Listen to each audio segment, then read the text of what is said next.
StreamYard did not want to work then. Yes, guys, I'm Si. Welcome to Cardiff City World for a special Tuesday night live show. Bit of breaking news today, bit of rumours, news, lots to discuss, and of course the little matter of a South Wales derby this weekend.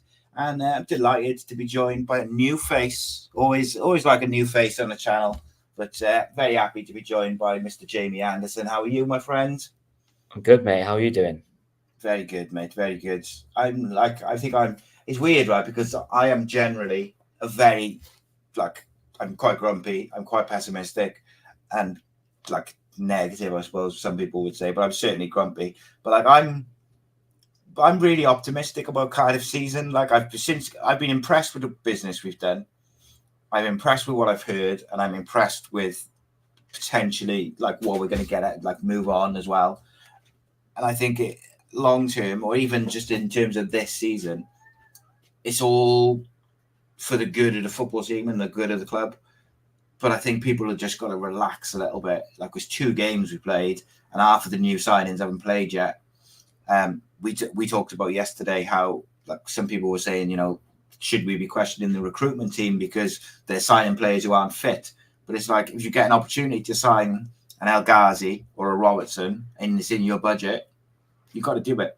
And if that means they can't play for a few weeks, you kind of take it on the chin because you've still got those players for the majority of the season. But first of all, mate, just tell the people who are not familiar with you, just tell them a bit about you. I know when you started supporting Cardiff, how you got into it, home and away, blah, blah, blah. Give them a little insight into you. Yeah, well, probably people know my ugly mug. I'll be the first one to say, Si, that I always talk. And sometimes it divides opinion. That's the way I am. My first game was in Indian Park. I think it was a testimony. I think it might have been when Robert Earnshaw scored against Birmingham in Indian Park. We had a foundation guy came into the school from Cardiff City Foundation, and he gave us free tickets. And I went down with my family, and I just went. I wasn't a season ticket by any means, but I went down when I could. But for the last 3 seasons, home and away, I've been trying to take, the kids and the missus with us, and being part of the roller coaster that is following Cardiff City. And to me, you know what, I wouldn't have it any other way. You're not supporting Man City winning every game, but no matter what the result is, you're meeting some good people, having a good laugh, and making memories. Most importantly. Yeah, and to me, while we're in the Championship, I think it's proper football. Still just about. Premier League football and Champions League football is so soulless. I think you've still got an aspect of proper football with the Championship. It's going, but there is still a bit. And I don't go now as often as I used to because of my health, and I struggle. Especially when my boy plays football on a Saturday morning, I'm in so much pain afterwards. Going to then stand at the stadium and whatever is brutal. But I do try. Did a few more games last year, and I've done a couple of friendlies start of the season, so it's going to be interesting. First question, mate, for you, really. I seen we've only sold 1,000 tickets to go down there on the weekend. Is that people protesting the bubble trip? Do you think? I do. I think 100%. 100%. I've seen a few people. I'm not going to call them the older generation as such, but they've opted just to stay and meet up in pubs in Cardiff or the Valleys areas and said, why should we A, pay such farcical prices, and B, why should we go through those restrictions? Again, I think, led to believe, my coach leaves Cardiff City Stadium on Sunday at around 11:50. So you'll be up, escorted along the motorway, being around the Swansea.com for, say, 12:30 and straight in the ground. And there's nothing to do. And again, they don't open the bar either, will they? Well, they did last year, but it was so cramped. The problem with obviously the away end there is it's like a game of Tetris. You know, coaches are kind of trying to have the reverse, etc., to get into positions. When you're there, there's a massive queue for one bar, and it's not an enjoyable match day experience. You know, again, it's not going to be if you're an away side in a derby, but again, our concourse is huge, whereas theirs is very narrow, and it's not enjoyable at all. I did. Did I read somewhere that Cardiff tried to get them to reduce the ticket prices and they refused? Have I misremembered that, or is that? I think so. I think Cardiff, from what I've led to believe, yes or no, and things like that, they always do it. They always email around the clubs to try and get reciprocal ticket prices and what have you. I think last year there was about 3 teams, maybe. I know Hull and a couple of other teams did it. Swansea never will. I mean, I think, you know, for me and the family to go on Sunday with ticket and travel, it's cost me £180. Which on the back of Burnley last weekend, you know, at the start of the season is costing me £100. Yeah, and again, you know, everyone does it. It's not just me. I'm not anything special. But the restricting element of it is ridiculous. You know, you go there, you're almost ushered in. I'd say there's a lack of respect, if I'm honest. Yeah. Well, there's that anyway, a little bit by police towards football fans generally. But I think when it's a Cardiff Swansea thing, like they didn't even want to speak to you or whatnot. It's outrageous, mate. I think it's ridiculous that it's still a bubble trip. It's the only bubble trip left in England and Wales, certainly. And like, there's no need for it to be a bubble trip. Like, it's not the 90s. It's not the 90s or the early 2000s. You know, there's no need for it at all. I don't think. I think there's, you know, again, and credit to the supporters club. They were and all the other travel groups, they did get together and say, you know, what they felt about it. Obviously, it wasn't reciprocated from a Swansea perspective, or what we're led to believe from a South Wales police perspective, which is, again, there's reasons probably for that. But I've always been under the illusion that, again, you see the likes of Celtic Rangers, you see other, you know, really high intense derbies that don't have this. But for me personally, it's like, how can you sort of judge how people are going to behave if you don't give them the chance? Yeah. You know, it almost feels like that, like you say, that whole stereotypical football fans are bad behaved, etc. Well, not every football fan is. And to be honest with you, with policing and the technology they have nowadays, if anyone was being disorderly, I'm sure that they're in prison by Monday. Yeah, well, yeah. I mean, you just don't. You only have to put a Facebook status up now, so you know that. Yeah, but with football fans, they'll like, because with all the facial ID and that, they ID them so easily, and you will literally be in court by like early the next week. And because you're a football fan as well, you'll get a banning order, you'll get a short prison sentence and stuff. It's not like, it's not worth it. Like, in terms of like anything, like, it's pointless. It's just giving it. I think, again, it's for me, it's having the choice, because obviously we are being mindful that there are families that go, there are younger fans, but just allowing people to make their choices as opposed to dictating. I think that's the way I look at it, because again, you know, there are people that live, I know, West Wales Cardiff fans that, you know, some of them have to come down, or someone from North, they can't get a train to Swansea because they're not allowed to do it. And over the years, it's caused issues for both sets of fans. You know, Swansea fans have, you know, fans from London or what have you, and they've got to do the same thing. Again, they've got fans in Cardiff, haven't they? You know, there's Swansea fans living in Cardiff and vice versa. And you know, the other thing, mate, it's like they could still police it in a way that, you know, there's like no restrictions, but like they can have a lot of police presence. They can keep the fans apart without having to treat people like utter crap and like there's no need for it at all, mate. And do you know what's ironic, mate, right? Is the people who were kind of in trouble in the 90s and early 2000s, they're all mates with the people from Swansea who were doing the same thing. So if it wasn't a bubble match, they would probably meet up and have a drink and that before the game together. Yeah, I mean, again, you do it. And again, it's not, I mean, it sounds daft, but you probably see, well, not just as much, but there are elements of disorder at games which are low-key. Of course, yeah. So again, I suppose it's just the generation that we live in, with technology, with social media, etc. Everything gets sort of heightened and probably blown out of proportion. But again, you can't hide yourself. So it's not as if you're going to go there to cause some sort of disorder.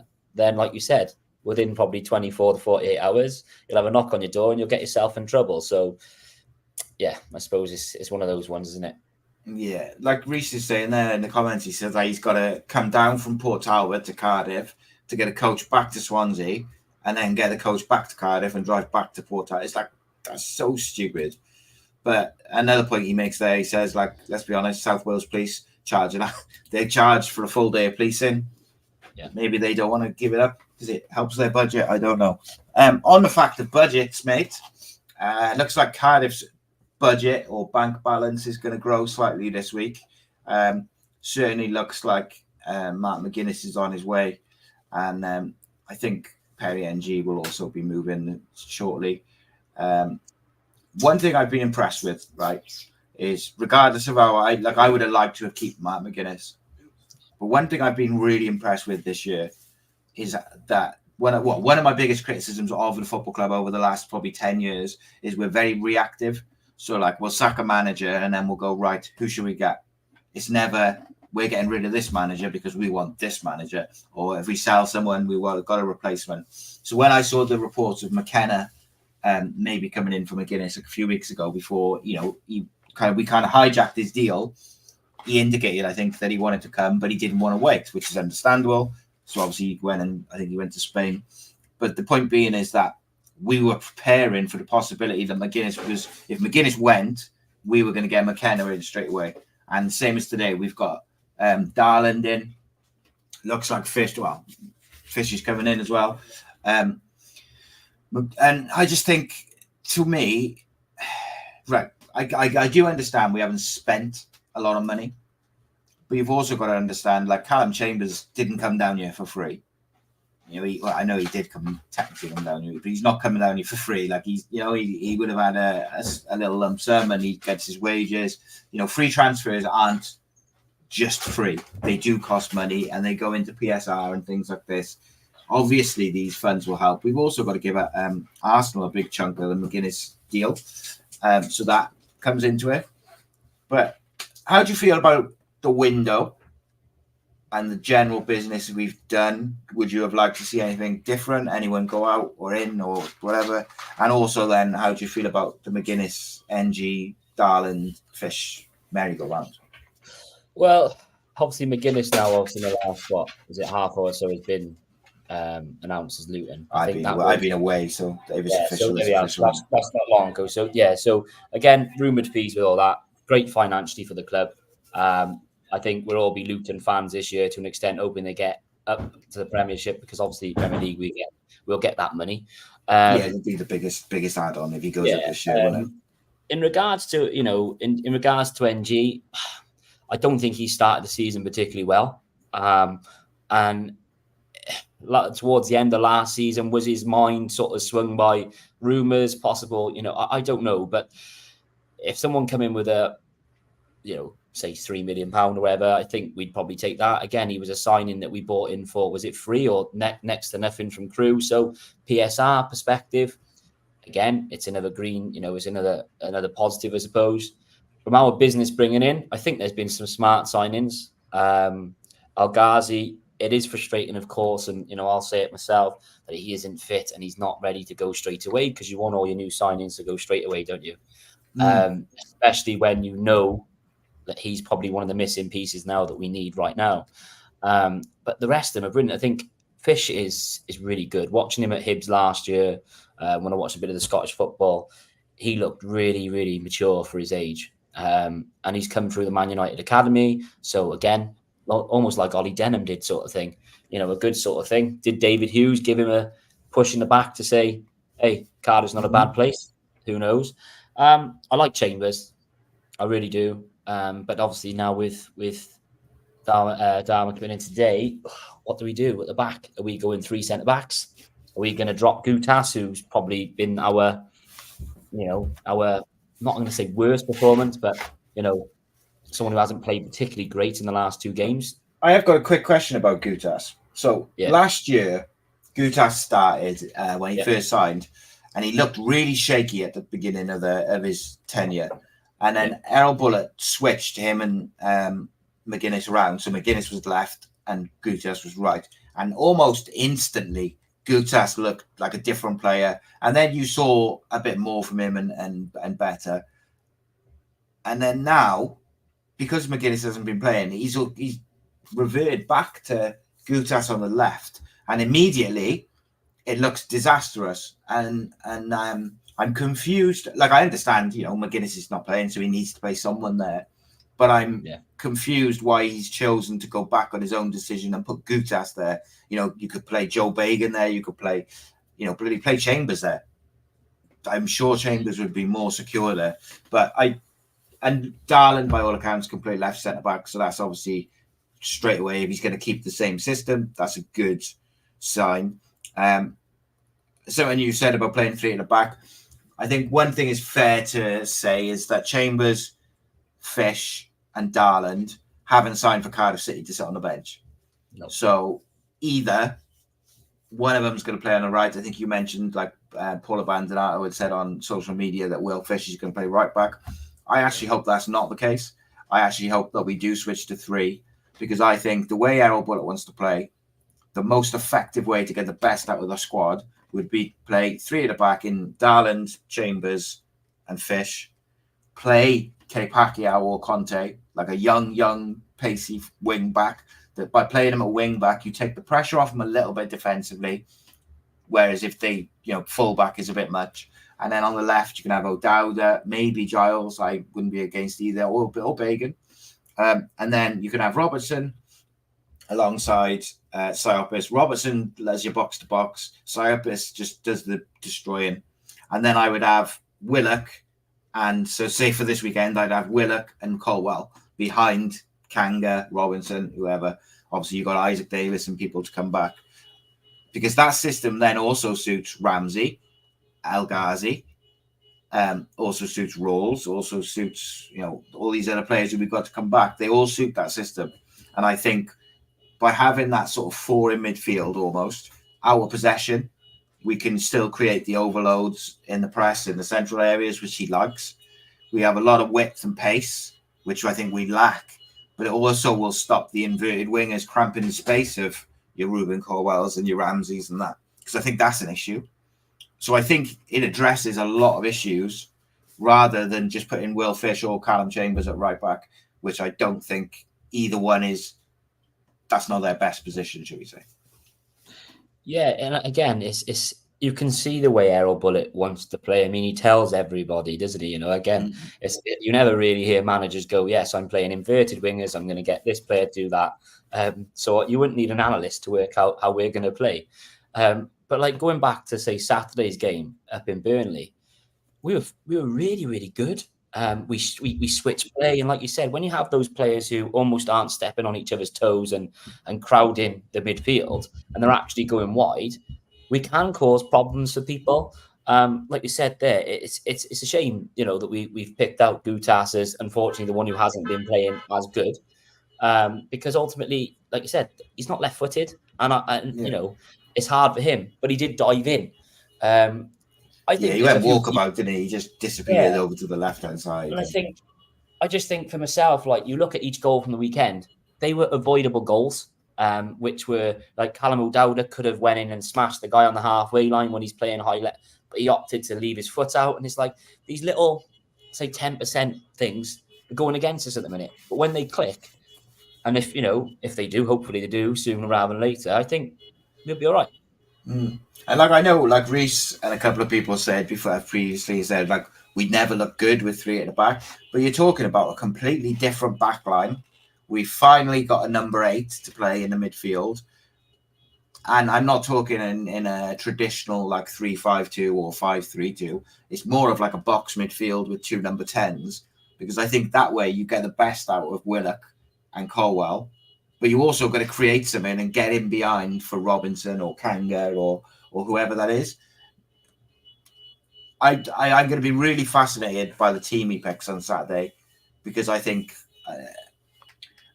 the midfield I would like to have picked before any injuries or anything like that happened last weekend. I would have liked to have seen Robertson, Siopis, and probably Colwell, just because I think Joe Rawls has started really well, but against Swansea, in recent years, we have been overrunning midfield a lot by just their legs and their athleticism and agility. So I think you have to have Robertson in there. And then I've looked before he got injured. Aaron just looks like he's struggling to find the pace of it, and just, you know, it might just take him a little bit of time. But that thing, the midfield picks itself. And I'm not against that 4-2-3-1 that he plays, because I think it can work. I think it will work with Robertson in there. I think he'll make a big difference because he's more box to box than a defensive midfielder. Like, he's not just going to sit, which allows Siopis to just be the destroyer. And in turn, Siopis hopefully won't need to try and play 30-yard balls across field, which sometimes get cut out. That's not his game. Let's just let him win the ball and give it to Fish, give it to Chambers, give it to, you know, they're all really good on the ball. Chambers, Darland, Fish, very good on the ball. Like Will Fish, mate, you mentioned obviously at Hibs. I've watched quite a lot of him as well. And he is very similar on the ball to McGuinness in that he will bring the ball out, with, you know, dribble it out and bring it out, but he's got that line splitting pass that we lack without McGuinness from deep, which suits our bullet system. So yes, while I'm saying on one hand, let's play this 3-4 whatever, I can see the sort of 4-2-3-1 working if he's not stubborn. He's got to stop. He's got to pick players on form, not players who are his kind of favourites. So as it stands now, sorry, mate, I will stop talking now. Like, at the moment, he's got to drop Gutas. In my opinion, at least, he's got to drop Gutas. He's got to drop Howverth. He'd probably have to drop Aaron Ramsey, although I think Aaron was vital to when we beat Swansea last year. But you can't go on that. You have to go on what's going on at the moment. So I think those would have to be dropped at the moment. I don't see the point really in playing Mate off the right. I don't see what he offers. Like, he makes everything narrow. He slows everything down. He's not going to beat a man. I don't know what he is like. Is he a striker? Is he a winger? It's strange. But yeah, sorry, mate. I went on a bit of a ramble then, or a rant. It was more of a rant, I suppose. No, it's fine. And again, they're all valid things. Again, I think that's the joys of following Cardiff, because we all see through, see things from different perspectives. Like, you know, again, let's not forget Gutas last season was one of our top scorers, wasn't he? And like you said, is it just the case of that he's now changed to the left-hand side of the centre half as opposed to the right-hand side that's caused him these issues? But you can't afford to go into this Sunday's game with these sort of teething problems or anything like that, because as much as I hate to say it, they're a very good side. Good option there, Jeff. We can get as much money as we can. That's it. Get as much money as we can, because we don't want to give players away for 100 grand like we've done in the past. But I think we can't give them too much respect in that midfield area on Sunday. If Grimes and those players there are out to play, then it could be a very long afternoon. Yeah, I think Ramsey and Rules, I don't think either one will be in the squad, to be honest. And I also don't think either one should be risked. We have enough players, even without, El Ghazi and people like that. We have enough in the squad to put a good team out. Like, I forgot which comment it was now, but I just put a comment up saying when we're so close to having a real good team, we just a bit of patience to let people get fit. Let's just let things blood, because I think first 15, 20 minutes against Sunderland, we were real good. First half against Burnley, first half hour, we were real good. Second half against Bristol Rovers, we were real good going forward.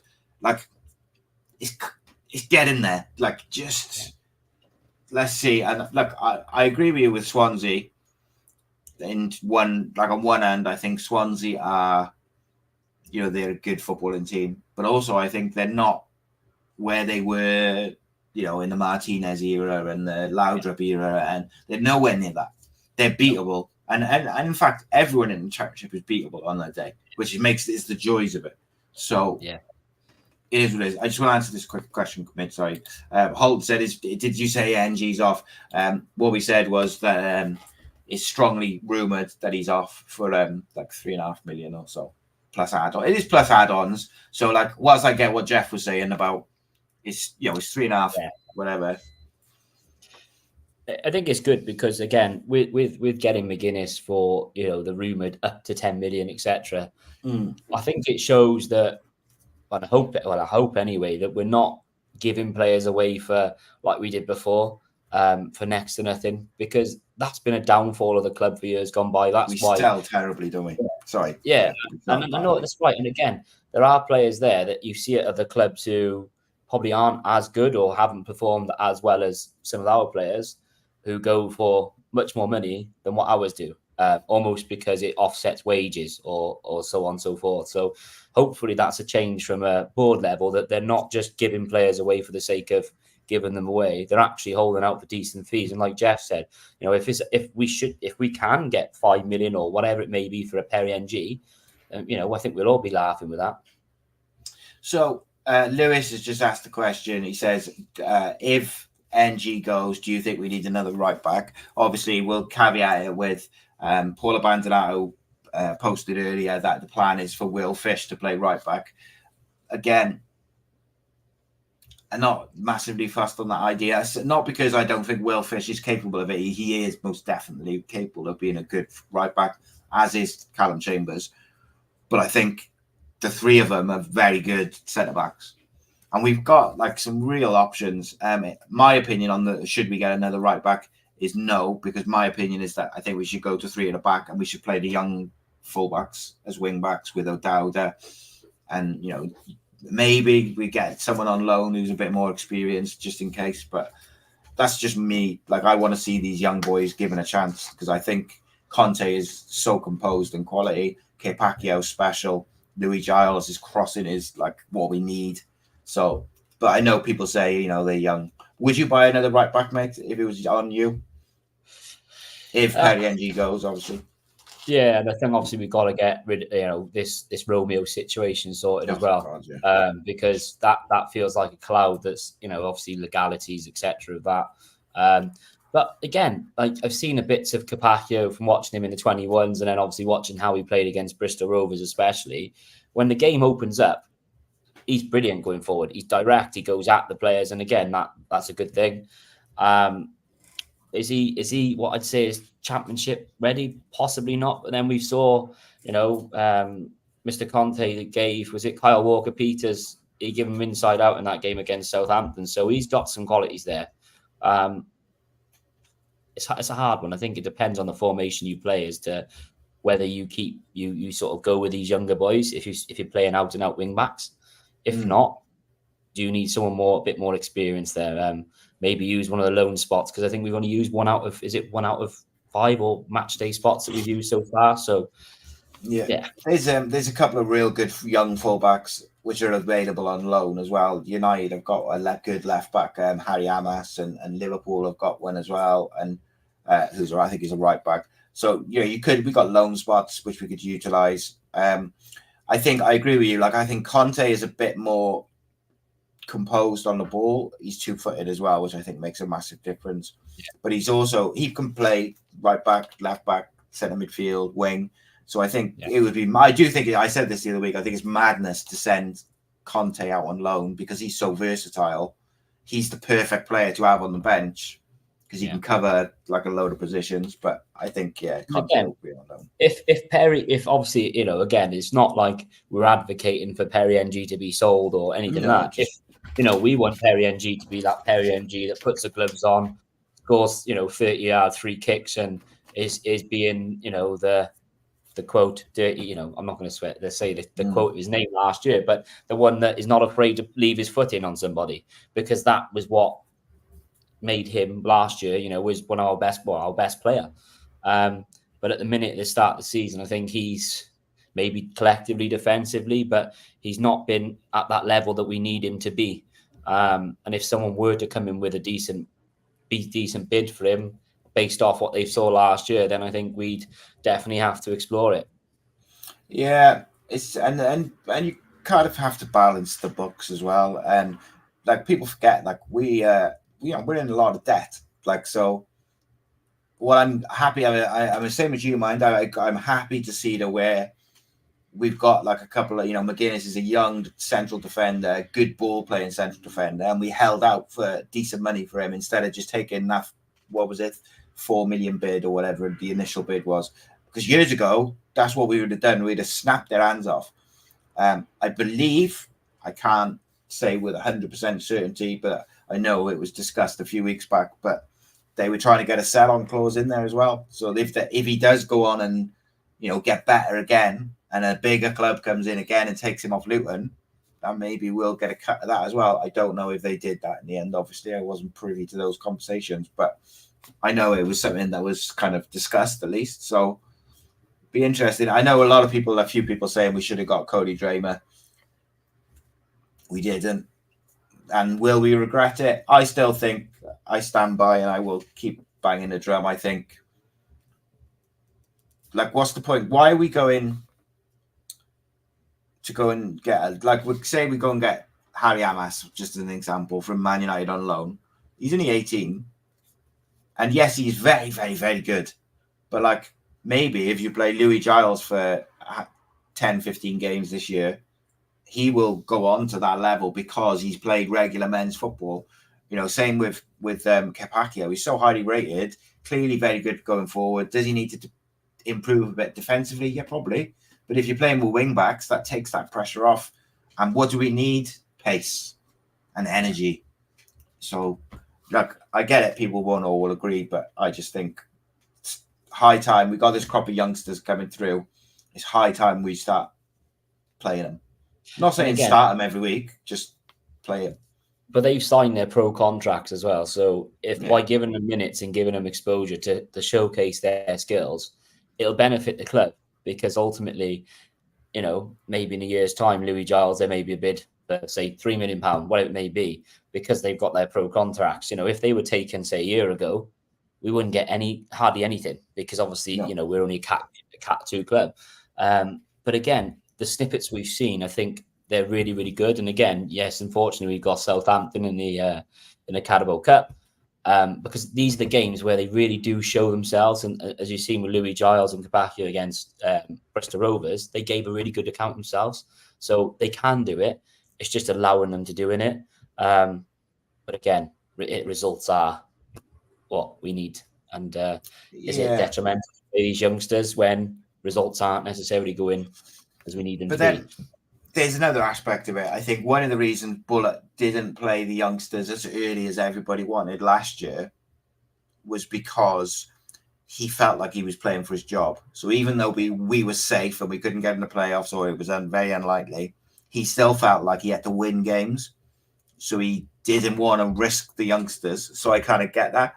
But then this year now, because we've had 2 quite poor losses, I guess, in some ways, we're the only team, I think, that could play well and lose 5-0. So there's that as well. We did capitulate in the second half, in fairness.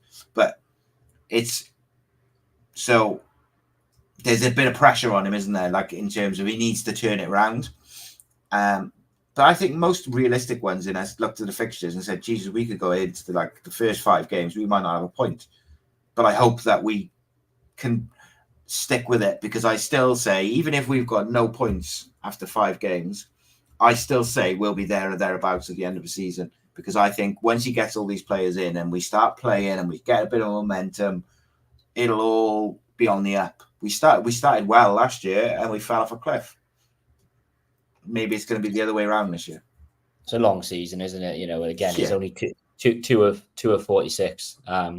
Again, like you said, the fixture list isn't very kind to us. The international break normally comes at the wrong time for us. However, this time it could be the opposite way round. It could actually fall for us at a nice time, because, again, we take every game as it comes. Unfortunately for us, I say unfortunately, it could work the other way.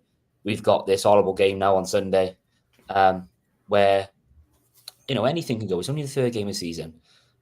They're not familiar with them, everything they play. They beat a poor Preston side, but they're bigging themselves up that they're the next, playoff contenders. So going into this probably as underdogs as such, maybe that's a good thing for us. Because last year, I think we went in, being slight favourites with form and, and the fact that we beat them at our place. Who knows? The one thing I want to see from Cardiff City, and I feel like I've said this a lot over the last few years, I just want to see the 11 players out there look like they give a shit, like, because so many times over the past probably 5 years, I've looked at it and then I'm just looking at these guys and they're just there to do their job. They're not there because they care. They're not there because they believe or they want it. And that was disappointing. But the performance at home last year, I thought it was a phenomenal performance. Obviously we won and great, but I just thought at no point during that game was I like, oh my God, they're going to score, or like, I didn't have the stress levels at all throughout the whole game because we just controlled it. We controlled the whole game and we're perfectly capable of doing it. We just, at one point, with about, I think it was about 70 minutes into the Burnley game, I know it doesn't matter technically, but like we had like 66% possession. So like, I know it's like in a game you lose 5-0, it doesn't matter. But in those close games away from home in the Championship, that does matter because you can control a game. And then if you nick a goal on the break, that's when that comes into play. So it's going to be fascinating, mate. Mentality thing, though, I think a lot, and that's the key word I always say about our team is a mentality thing. Is how much do you want it, but knowing where the line is, because obviously we've been at the Swansea.com the last 2 years. Robinson got himself sent off 2 years ago for something so petulant, so stupid. And Mate, you could argue, he was on a yellow. Was he lucky not to get a second yellow before half time last season? It's just knowing that they're going to try and rile you up. They're trying to get in your head. Don't stoop to their level and stick to your jobs. And again, they're a new side gelling as well. So we're both at that sort of that stage where they don't know their best starting 11. We definitely think we do, but we haven't got the players currently available. So we've got to make do with what we've got. But come off that pitch knowing that you've given everything, because at the end of the day, it's a derby. Show up for a derby for once. Yeah, and I think both teams are going to have a bit of inconsistency in this first period of the season because of that, because you've got new players coming in and it's just trying to find that rhythm. So it's I really hope that on Saturday he's brave and he picks a team that can win the game and he doesn't just revert to type and go with experience and like this sort of thing, like Mate on the right, and like if Ramsey and Rolls were fit, you almost feel like they'd be in there as well, and Gutas, and you've got like such an old side. We just lack a bit of athleticism and pace, and like I think we really need to embrace that because we've got it in the squad now. Which signing are you most intrigued by, excited by, whatever it may be that we've signed? I mean, obviously the one we want to see, we want to see the attackers do more than we. So the Al Ghazis, the Willocks. At the minute, we're seeing little sparks of Willock, but we're not seeing, that sort of get you off your seat moment, do we? But I am intrigued with this Darlin signing simply because I've watched, as we've all done, watched him on YouTube, and that's how you'd sort of every fan now, don't they? They kind of gauge it off that. But he's a competent ball player, something that we've, like you said, we probably haven't had, but we'll need, especially this Sunday, because there are going to be times when teams are pressing us high. So you need someone to be able to take the ball and be confident with actually distributing it, because, let's be honest, on previous week, our keeper couldn't distribute the toffee. So we need the centre halves to take ownership and actually be confident on the ball. But yeah, Darlin will be an intriguing one because, again, we spent 3 million, the rumoured fee. Obviously, that is over the base of his contract. So yeah, he could be a little gem for us, I think, and you never know. Does well for us this season. I'm sure there'll be a few phone calls. Indeed, mate. Yeah, I'm very excited for him, for Fish, for Robertson's the one for me, mate, because I think I said at the end of last season, as much as we need a striker, like we played a whole season with no striker, so of course we needed at least one striker. But I always felt like the number 8 position was the one that was going to change everything and click everything into place. And I'm hoping that where we've seen these little glimpses so far in every game, that when we can get him in there and fit all the time and playing all the time, he's the one who's going to kind of click it all together, because he's box to box. He's not just going to sit next to Siopis and go sideways, backwards, through whatever. And then I think Joe Rosa's got a big part to play this season, though, because I think we're going to need him 20 minutes, 30 minutes here and there to close games out, to create from deep. There might be certain games where it's like, oh, actually, we're going to control this game. Sarapis, have a little break. Rawls playing the 6 alongside Robertson, and just have him, because you can play that defensive midfield role as in a possession-based way as well, like like Frankie De Jong or someone like that, who, you know, they don't go flying around into tackles, don't break up play really, or they do, but it's by being clever and intercepting the ball. So, you know, it's fascinating. Like Darland's 2-footed, so he can play right, left. Fish. You need that mix, don't you? Because again, like you said, it's a 46 game season for league games. You need to know that your depth or your impact players, as they are, they're just not going to lower your toe when, you know, lower the levels of the starters. So when they're coming on, they're going to be coming straight on, and they're going to be going at the left back and right back who have played 60, 70 minutes and they're tired. Because again, a lot of goals are scored in that last third of the game. You know, it's an important time of game. We've probably been on the other end of it majority of times last year, conceding late goals.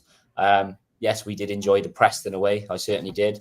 The Ipswich home, the Southampton home, which was brilliant. But you've got to be at it for the full 90 plus minutes, haven't you? And again, a squad is important, but the depth is massive. And again, it's competition for places, Sion, as you know. If anyone's complacent in that team, you'd hope and you'd expect our gaffer to go. Errol would say, right, you're off, because, you know, a youngster's been consistently training better than you and they're not dropping their levels, whereas a player who may be starting thinking their place is secure has dropped their levels. Yeah, and like just going back to that point I was saying about sometimes maybe we'll play roles in the 6. Reece just said, like, Steve McPhail did it for years. He was defensive midfielder, but he was never flying around. It, you know, he got sent off a couple of times, but like generally it was interceptions and then ball play. And I think Rawls can do that in certain games, but I think 9 times out of 10 you want to have the destroyer and then the young box-to-box midfielder who's technically good. So you can be good on the ball, but he can also get up and arrive late in the box and get some bodies in there. And I'd like to see, if Errol Bullitt sticks with that 4-2-3-1 and doesn't go to the 3, which I hope he does. But if he doesn't, I would like to see him give Ruben or whoever plays in the 10, because I think El Ghazi might play in there as well. Whoever plays in the 10, I would love him to do, I don't think it'll happen, but I would love him to do what Warnock did with what's his name, Tarat, where he literally said to all the other 10 players, I don't want to see him in our half. I don't want to see him pressing and running around. He's there to create and do something special. I don't want my number 10 to be running around doing this and that. Like, yes, he needs to press with the striker, mark space, cut out passing lanes and stuff like that. But, like, I don't need to see him bombing around off the ball. I need to see him finding pockets of space and creating and scoring. And I think he does that with the players around him. He's got players to pass to, which I don't think he had last year. A striker who runs in behind, which he definitely didn't have last year. And I think you'll see the best of Ruben Colwell because he's got a midfielder now behind him who's going to get up with him. Ethan Sheenan says, Amad Diallo on loan. Mate, I don't think that's going to happen because I think he's starting every week for Manchester United, unfortunately. Would love him, but yeah, he starts like all the time now. So maybe we'll get Anthony on loan instead. Oh, yeah. You know, that would be brutal. One person, I think, again, who like you said at the beginning of the show, who's probably come back in with a chip on his shoulder, is Callum Robinson. And I think he's probably got something to prove. You know, is he in the final year of his contract now? Yeah, I think so. You know, if he's not going to stay with us, he's got to put himself in the shop window as well. But you know, to be fair to him, in pre-season, he was, you know, he was at it, wasn't he? He was fighting fit. He was almost putting his hand up and saying, "Listen, you ain't gonna start anyone over me." Obviously, he had that knock, so he missed the Burnley sort of game. But it'd be another intriguing option because I think if you give him the ball in the right places, I think he could do some, some sort of damage, and hopefully we do start seeing the best of Callum Robinson, because we know there's a player in there, but again, it's been the attitude or the mentality over the recent years that has maybe hindered him, showing it consistently. Yeah, like last year, look, I'm not going to go back on what I said. Like, I criticised Callum a lot. And I will say, and I said this the other day, look, it's never personal. It's not like I don't like Callum Robinson. It's going off newspaper reports, news reports, things I'd heard, things I've seen with my own eyes. I didn't like it. I wasn't happy with it.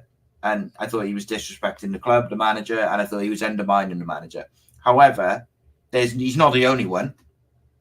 And I said last year I didn't think we'd ever see him in a Cardiff shirt again, and I was surprised when he was still here in the summer, because he was also someone you could get money for. But what I will say is he's come back and his attitude's been spot on, his mentality's been spot on, but most importantly, his form's been spot on as well. And I actually think at the moment, like what we've seen in pre-season and the season so far, I think we look better with him up front at the moment. Like Kanga, when he's fit and firing, maybe might be a bit better because he can do the hold-up play as well. But I think should I say, it suits us more, the players, the wingers, Willocks and Ruben, Ramsey, whoever. Like, it suits all those players more if they've got a striker who runs in behind. Yeah, Robinson will do that.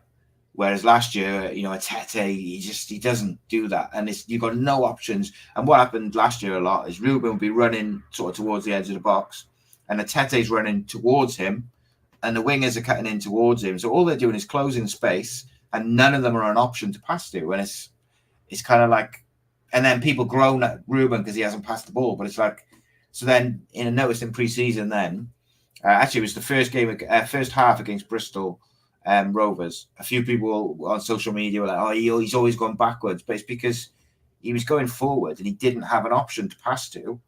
But because he was the wide player, he didn't have his space closed. So then he was going, right, I'm going to keep hold of the ball and we'll go again and start again, which I get people to want to see. But they'd still grown at him if he tried to beat three players and got crowded out. So you can't win. But yeah, Callum Robinson's been impressive, mate. I really hope for him that he can get a couple of goals and really start firing, because there's a player there, mate, definitely. Yeah. We look strong. Look at our squad on paper, mate. It's mad. Like, we look strong. And again, let's not forget there's whilst the income Davis. Yeah, exactly. That we it seems to be a common theme with our football club that we suffer quite a few muscular injuries. And again, what leads to that, I don't know. I'm no sort of performance, sort of based person, but again, there are players that will come into the team hopefully sooner rather than later that will be pushing other players and saying, "Listen, I'm back. Don't forget about me." And again, it's a long season. We've got players that will be leaving the club, you'd think, the likes of Wintle and others. So that'll free up some sort of, to use the sort of PSR sort of thing, free up some wages, and hopefully, you never know, transfer deadline day, there might be a Premier League player that's out there, or agents are always on the phone that we can get. And it just adds to what we've already got. Yeah, and I think, look, like you say, I agree with you. I think there'll be, like, we'll get in these couple now. We've been linked with a forward and a winger this week as well, as well as Fish and Darland. We'll see what materializes, I guess, because I do wonder, like, if we bring another winger in, I wonder what the future holds for an Ollie Tanner, because I don't really see when everyone's fit, where's he get game time? Do you loan him? Do you play him? I don't know. But I think one thing you can say about all of these players, with the only one I'd probably say the exception of maybe is, I think Wintle and Romeo are probably going to go whatever happens now. But I think every other player in that squad, if they're frustrated or not happy, or they don't like the manager, or whatever it may be, look at what Callum Robinson has done. Yeah. And go from that. He fell out with the manager multiple times last year. And if people don't want to take my word for it, just go and read the newspaper reports about it and the journalists talking about it. But I'm telling you, he fell out with the manager multiple times. It happened. And there was a problem there. Keane Ashford as well, we only mentioned it. There's so many of these players. We are deep in different positions, and But yeah, my point is, like, if people are frustrated, they should look at what he's done, because he came back from a point that most players don't. When you fall out with a manager publicly, to the point where you're excluded from the squad or disciplined from the squad, you don't really come back. Like, normally you end up being moved on. So I think he deserves credit, but also he should be a bit of an eye opener to some, if they're even thinking about, a bit of sulking and stuff like that. It's interesting, mate. Like, on paper, unfortunately, football's not played on paper, but on paper, I think we got a wicked squad, to be quite honest with you. He wanted 2 in each position, mate. He's not far off that now. No, and again, unfortunately, the bigger sides in the league are not affected by the PSR. They're not, but we are, unfortunately, and we have been in over the last 2 years, been very, very close to that. And we don't want to go back to that. That's one thing as fans and what have you. We want the club to be run properly. We want the board and the committee, as they're dubbed, to be making these decisions sensibly and sustainably.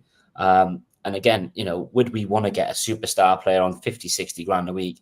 We'd all love it. But then at what cost is it for the club? Again, we need to be sensible. These rules and regulations aren't going to be any bloody easier anytime soon. And the EFL certainly ain't helping these clubs as much as they should be. So again, do with what you've got, keep building, keep getting used to it and familiarizing yourself with the formations, the way you play, etc. And just keep going, because it's going to turn somewhere. I think when we score, we go on a little run. I think we'll do a typical Cardiff City thing where we go on a little run and we'll go off on a bad run and we'll, all aboard the roller coaster, Simon. You know what it's like. It's not going to be boring, mate. I can tell you that much for free. Not going to be boring. Jamie, it's been an absolute pleasure, mate. I've really enjoyed talking to you. We talked about a range of subjects. Being just under 500 people watching at different points. Thank you very much to everyone. Please make sure you subscribe to Cardiff City World. 7 days a week, Cardiff City content by a range of people. Most, like a big chunk of it's me, and either me on my own or me and so on. But we like to talk tactics, analysis. We have some interviews. Should be announcing a live event. We've also got, there you are. I was asking you this quickly. Jeff just mentioned, I can never pronounce his name, but Tucinodo. Like Tusunda, that's the one. Yeah. Like, a little birdie told me, who I would very much trust their football opinion, and they would know that he is very, very good. But he's played where he's played, so you cannot compare the levels, and you just don't know what he's going to be like. So, have you seen anything of him? I was watching, on Twitter and stuff like that, and keeping an eye on Vic last year when he was there. Isaac Davis was there, and again, his left foot was really good. He was, was confident on the ball. He was doing what we sort of see with Dalma now is what we want him to. But unfortunately, he suffered a bad injury, and then obviously Errol was questioned about it, wasn't he? And he mentioned that he hadn't seen a lot of him, and that maybe a loan would be something that he'd look into. And I thought that was quite a weird thing to say, because the whole situation around him, I believe it was something to do with a work permit.